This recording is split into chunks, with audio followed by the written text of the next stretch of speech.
Oui, effectivement, il y a eu des manifestations pro-israéliennes. Alors là, on touche vraiment le fond de l'ignominie. On est vraiment dans le, le relent de vomi, c'est vraiment infect. Pourquoi? Parce que lorsque le peuple français, qu'il soit d'origine étrangère ou non, hein, quand le peuple français va soutenir le peuple palestinien, c'est quoi le message? Le message, c'est nous ne tolérons pas qu'une nation, telle qu'elle soit, euh, vole un peuple de sa terre. D'accord? Ça, c'est le premier point. Parce que j'ai énoncé que, voilà, l'histoire de la Palestine, c'est quand même un complot réalisé par des banquiers mafieux, hein, qui se sont emparés d'un pays. C'est ça la vérité. D'accord? Donc, quand on voit aujourd'hui que le peuple français soutient la Palestine, bah oui, c'est normal. Nous soutenons les victimes contre les voleurs, les victimes contre les criminels. C'est évident. Je veux dire, comment ne pas soutenir une femme qui se fait violer? Évidemment, on ne va pas soutenir le violeur. Celui qui soutient le violeur est la dernière ordure. Aujourd'hui, soutenir l'existence même d'Israël, c'est révéler sa personnalité ordurière et méprisante pour l'humanité. Parce que quelqu'un qui soutient Israël aujourd'hui, c'est quelqu'un qui méprise l'humanité dans son ensemble. Quand on voit 4000 ou 5000 pro-israéliens, mais qu'est-ce qu'ils foutent là? S'ils sont israéliens, qu'est-ce qu'ils font ici? Qu'ils aillent se faire tirer dessus par le Hamas. Hein? Qu'ils y aillent. Si nous, demain, l'État d'Israël venait nous agresser là, bien sûr qu'on se défendrait comme eux, de la même manière. Comme nos grands-parents l'ont fait en 40 dans le maquis, bien sûr. Bien sûr qu'on leur tirera dessus. Vous croyez quoi? Vous croyez où là? Vous croyez que vous pouvez voler une nation comme ça, spolier un peuple de sa terre et regarder le monde entier et dire vous avez vu ce qu'on avait fait, c'est bien, hein? Ben non, c'est pas bien. Vous êtes des ordures. Vous êtes des gros bâtards.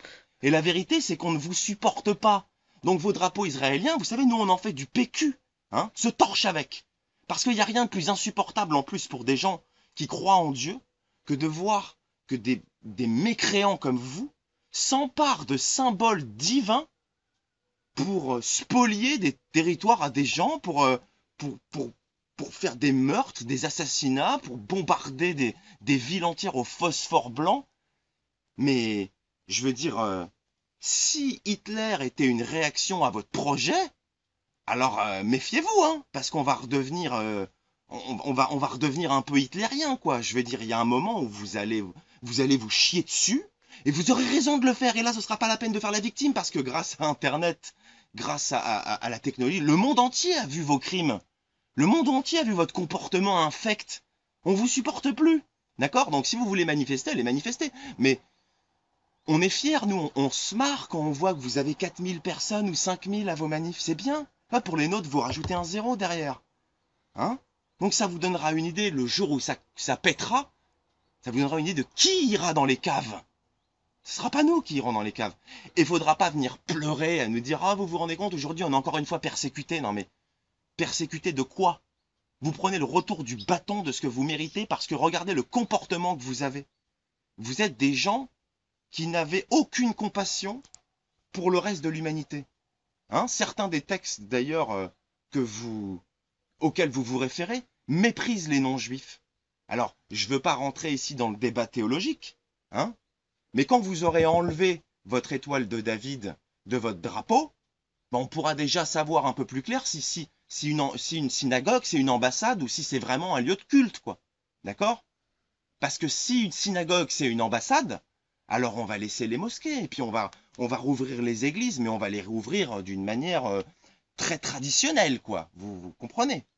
D'ailleurs, ça me fait penser, parce que par rapport à la manifestation pro-israélienne qui s'est déroulée justement devant l'ambassade israélienne, et il s'avère que l'ambassade israélienne, elle a déménagé, et ça s'est fait de manière très discrète, Bah, l'ambassade israélienne était avant avenue d'Iéna, hein. L'ambassade d'Israël, maintenant, avec les c'est autres l'ambassade. ambassades. Et je le tiens parce qu'il faut le signaler, c'est quand même extraordinaire. C'est quand même l'ambassade qui est la plus proche au niveau distance de l'Élysée et de Matignon, hein. D'accord? C'est-à-dire qu'elle est maintenant, l'ambassade d'Israël à Paris, elle est dans le quartier des ministères, si vous voulez. Vous avez la rue Cambacérès, où il y a le ministère de l'Intérieur. Bah, entre le ministère de l'Intérieur, l'Élysée et Matignon, vous avez l'ambassade d'Israël, quoi. Hein. C'est bien, comme ça, ils peuvent ça va vite les communications entre eux. Hein.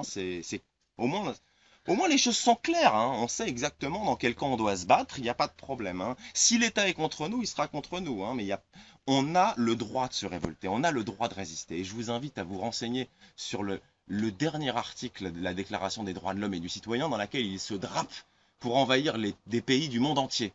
Et bien nous aussi, on va l'utiliser. Et lisez-la bien. Le dernier article de la Déclaration des droits de l'homme et du citoyen. Et quand vous aurez lu cet article, vous regretterez de l'avoir mis dans la Déclaration des droits de l'homme. Vous le regretterez.